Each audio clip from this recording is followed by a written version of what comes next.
10ஆம் வகுப்பு பொதுத் தேர்வில் அதிக மதிப்பெண் பெற வாங்கி பயன்படுத்துவீர் சுரா கைட் 2025-26 புதிய பதிப்பு. அதிக பக்கங்கள், அதே தரம், தற்போது குறைந்த விலையில். சுரா கைட் அனைத்து புத்தக கடைகளிலும் கிடைக்கும். குக்கரி சேனலை பார்த்து யார் வேணாலும் சமையல் பண்ணலாம். ஆனா சுவையான சமையல் பண்றது எப்படி? நான் இதயம் நல்லெண்ணெயில சமையல் பண்றேன். ஆஹா ஓஹோன்னு பாராட்டுறாங்க. நீங்களும் இதயம் நல்லெண்ணெயில சமையல் பண்ணுங்க, பாராட்ட வாங்குங்க. தினம் தோறும் வாங்குவே இதயம். சென்னையில் விகடன் குழுமம் சார்பில் எல்லோருக்குமான தலைவர் அம்பேத்கர் எனும் நூல் வெளியீட்டு விழா நேற்று நடந்தது. விழாவில் பேசிய தமிழக வெற்றிக் கழக தலைவர் விஜய் திமுகவையும் திமுக அரசையும் கடுமையாக விமர்சித்தார். கூட்டணிகளை நம்பி 200 தொகுதிகள் வெல்வோம் என இருமாப்புடன் எகத்தாளம் பேசும் ஆட்சியாளர்களின் கூட்டணி கணக்கை 2026 மக்களே மைனஸ் ஆக்கி விடுவர் என்றார்.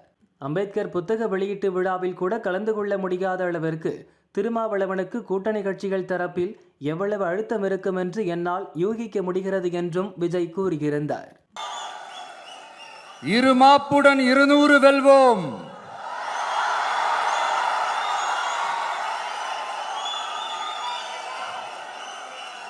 என்று எகத்தால முழக்கமிடும் மக்கள் விரோத ஆட்சியாளர்களுக்கு என் மக்களோடு இணைந்து நான் விடுக்கும் எச்சரிக்கை.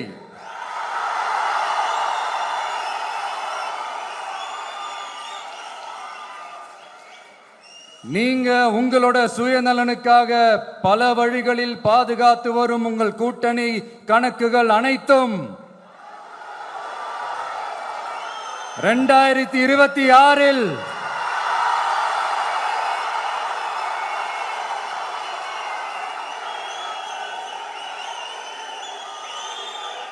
மக்களை மைனஸ் ஆக்கி விடுவார்கள். விடுதலை சிறுத்தைகள் தலைவர் திரு தோல் திருமாவளவன் அவர்கள்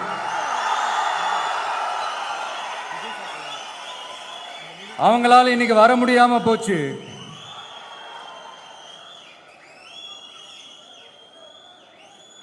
அம்பேத்கர் அவர்களுடைய புத்தக வெளியீட்டு விழாவிற்கு கூட அவரால் கலந்துக்க முடியாத அளவிற்கு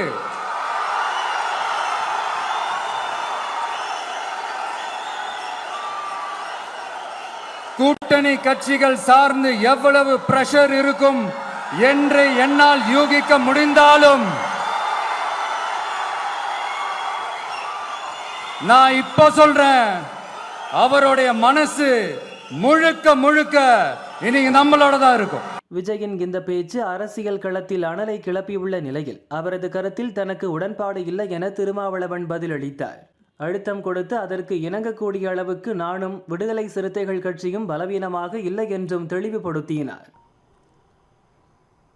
அந்த நிகழ்வில் நான் பங்கேற்க இயலாமற் போனதற்கு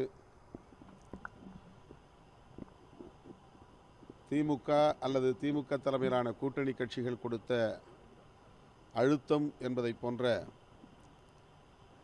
கருத்தை அவர் பதிவு செய்திருக்கிறார். அதில் எனக்கு உடன்பாடு இல்லை. அப்படி எந்த அழுத்தமும்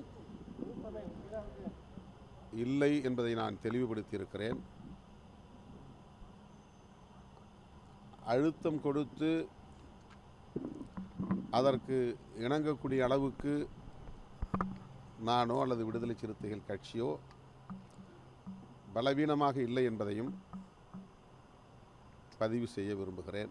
இந்நிலையில் வேலூரில் நிகழ்ச்சி ஒன்றில் பங்கேற்க வந்த துணை முதல்வர் உதயநிதியிடம் விஜயின் பேச்சு குறித்து செய்தியாளர்கள் கேள்வி எழுப்பினர். அதற்கு நான் சினிமா செய்திகளை பார்ப்பதில்லை என பதிலளித்தார். அதே நிகழ்ச்சியில் பேசிய விடுதலை சிறுத்தைகள் கட்சி துணை பொதுச் செயலாளர் ஆதவ் அர்ஜுனா பிறப்பால் ஒரு முதல்வர் உருவாக்கப்படக்கூடாது என்றார். பிறப்பால் அனைவரும் சமம் என்கின்ற கருத்தியலை அம்பேத்கர் உருவாக்கியதை போல இங்க பிறப்பால் ஒரு முதலமைச்சர் உருவாக்கப்படக்கூடாது. அது பற்றிய கேள்விக்கு பதிலளித்த உதயநிதி, யார் இங்கே பிறப்பால் முதல்வர் ஆனது? மக்கள் தேர்ந்தெடுத்துதான் முதல்வர் ஆனார். அந்த அறிவு கூட இல்ல அந்த ஆளுக்கு என்று காட்டமாக தெரிவித்தார்.